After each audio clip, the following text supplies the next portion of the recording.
দায়িত্ব যাকে দেওয়া হয় সেই কিন্তু খাওয়ার জন্য বসে থাকে। তো যদি আগেও খাইতো এখনো খায়, তাহলে নতুন করে আর খাওয়ানোর কি দরকার আছে? পুরাতনটাই ভালো। 5ই আগস্টের পর আমাদের বাংলাদেশে একটা পরিবর্তন আসছে, এরকম সকল ইউনিয়ন সকল উপজেলা সবকিছু কিন্তু পরিবর্তন একটু একটু হইলেও আসছে। তো আমাদের সুবর্ণচর 5 নং জুবলি ইউনিয়নের ইউনিয়ন পরিষদেরও কিন্তু পরিবর্তন আসছে, চেয়ারম্যান চলে গেছেন, ভারপ্রাপ্ত চেয়ারম্যান আসছেন।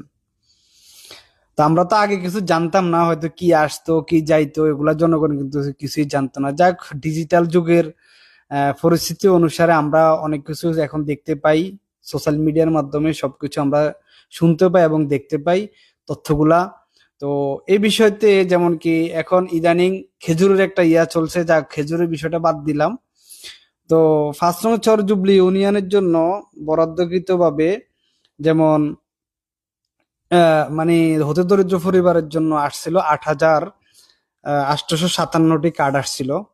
10 কেজি করে চাল দেওয়া হোক অথবা 5 কেজি করে চাল দেওয়া হোক, সেটা বড় কথা না, বাট কিন্তু কার্ড কিন্তু আসছে। তার মাঝে 5 নং জুবলি ইউনিয়নের ভিতরে আছে 9টি ওয়ার্ড আছে। 9টি ওয়ার্ডের মধ্যে যদি ভাগ করা হয় তাহলে একটি ওয়ার্ড সর্বনিম্ন মানে যেটা পাবে 984টি।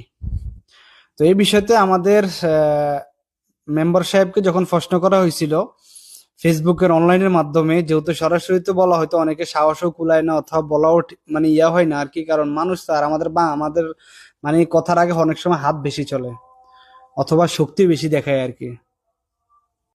মেম্বার সাহেবকে প্রশ্ন করা হয়েছিল আপনি কতটি কার্ড পেয়েছেন, এবং উনি ফেসবুকে, আমরা জানি আমাদের 9 নং ওয়ার্ডের মেম্বার খুবই সততাবান এবং সবকিছু উনি অনলাইনে খুবই অ্যাক্টিভ।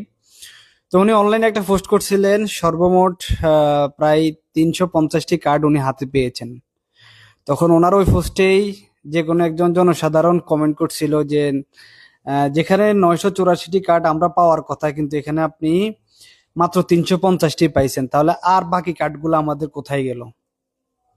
তখন উনি কমেন্টে কিন্তু সুন্দর করে উত্তর দিয়ে দিচ্ছেন যে আমাদের কাছে 350টি আসছে, আর আমি একজন সাধারণ মেম্বার, আমার কথাতে ইউনিয়ন পরিষদ চলে না, আর চেয়ারম্যানের কথাতে ইউনিয়ন পরিষদ চলে। তাহলে আমরা যারা সাধারণ জনগণ আছি আমরা অবশ্যই মেম্বারের সাথে একত্রিত হয়ে অবশ্যই এই জিনিসটা তথ্য নেওয়ার প্রয়োজন, আমাদের কিভাবে আমরা আমাদের যে হকদার, আমরা যেটা প্রাপ্য আর কি, আমাদেরটা কিভাবে আমরা আদায় করতে পারি। আর এগুলা স্বৈরাচারের আমলে